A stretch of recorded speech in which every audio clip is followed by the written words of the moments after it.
దమ్ముంటే దేవాలయాలంటే అమ్మవారికి నోరు లేదనుకున్నారా, లేకపోతే హిందూ ధర్మానికి నోరు లేదనుకున్నారా, హిందువులకు నోరు లేదనుకున్నారా? అందుకోసం అని చెప్పేసి అని తీసుకుంటున్నారు.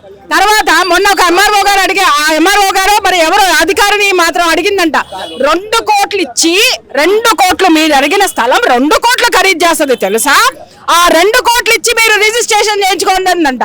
అమ్మా చెప్తున్నా, ఎండోన్మెంట్ డిపార్ట్మెంట్ నుంచి తెలంగాణ ప్రభుత్వానికి 600 నుంచి 700 కోట్ల రూపాయల సంవత్సరానికి వస్తున్నాయి. ఆ దాంట్లో నుంచి 2 కోట్ల అదంతా మా సొమ్ము, మా దేవుడికి కానుకల రూపంలోనో లేకపోతే మొక్కుల రూపంలోనో సమర్పించుకున్న మా సంపాదనే, మా హిందువుల సంపాదనే.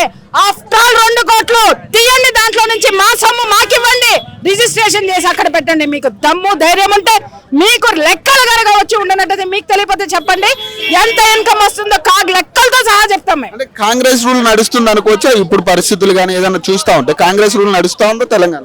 కాంగ్రెస్ రూల్ నడవటం లేదండి. భ్రష్టు పట్టేసినటువంటి ఒక దరిద్రమైన హేయమైనటువంటి నీచమైనటువంటి రూల్ నడుస్తుంది. ఇవాళ ఇక్కడ ఉన్నటువంటి స్త్రీలకు విలువ లేదు, అలాగే సనాతన ధర్మానికి ఏ విధమైనటువంటి విలువ లేదు, అలాగే స్త్రీ పసుపు కుంకుమలు కాపాడడానికి ఎవ్వరికీ కూడా తీరికలే. అది నడుస్తుంది ఈ రోజు. ఏ ప్రభుత్వం నడుస్తుందంటే ఇన్ని చూస్తున్నామండి, ఇన్ని దేవాలయాలు కూలుతున్నాయి, సిరీస్ ప్రకారం కూలుస్తున్నారు. రేపొద్దున ప్రభుత్వం కూలుతుంది, ప్రభుత్వాన్ని మేం కూల్చాం. నువ్వు ఏదైతే కూల్చావో ఆ శక్తి మొత్తం జనంలోకి వచ్చి నిన్ను కూల్చే రోజు వస్తుంది. అది ఈ రాజకీయ పరంగా కూల్చివేతలు అనుకోవాలా, లేకపోతే ఏంటంటే టెంపుల్స్ మీద ప్రధానంగా జరుగుతున్న దాడులు?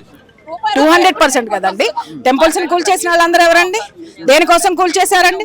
ఏ ప్రాతిపదిక మీద కూల్చేశారండి? అంటే రాష్ట్రంలో ఒక అనిశ్చితి తీసుకొని వచ్చి, అలాగే నోరు మోయించి కూర్చోబెట్టి ఎవరి హస్తగతం చేద్దామనుకుంటున్నారు, హస్తం యొక్క అధికారాన్ని ఎవరి హస్తగతం చేద్దామనుకుంటున్నారో చెప్పాల్సిన అవసరం ఉంది. ఈ రోజు మనం ప్రశ్నించాల్సినటువంటి అవసరం ఉంది, ప్రతి హిందువు ప్రశ్నించాల్సినటువంటి అవసరం ఉంది. మరి ఈ రోజు బోనాలు ఎత్తుకుంటామని మీరు అనౌన్స్ చేయడం జరిగింది. మరి ఈ రోజు మనం చూస్తే ఇక్కడ కనీసం బోనాలు జరుపుకునే పరిస్థితి కూడా లేదు, కనీసం బ్యాండ్ వాళ్ళని కూడా అరెస్ట్ చేసి తీసుకెళ్తున్నారంట.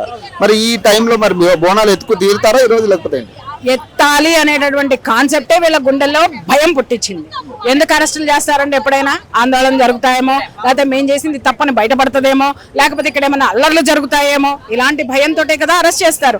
అరే బోనాలు పెట్టుకుంటామంటున్నాం కానీ బాకులు తెచ్చి పొడుస్తామని అన్నామా, బరిసెలు తెచ్చి పొడుస్తామని అన్నామా? అనలేదు కదా. బోనాలకే వీళ్ళు అరెస్ట్ చేస్తున్నారంటే మరి రేపు పొద్దున ఇంకా ఏమన్నా జరిగితే ఇంకేం చేస్తారు అనేది ప్రతి హిందువు ఆలోచించాల్సినటువంటి అవసరం. Thank you.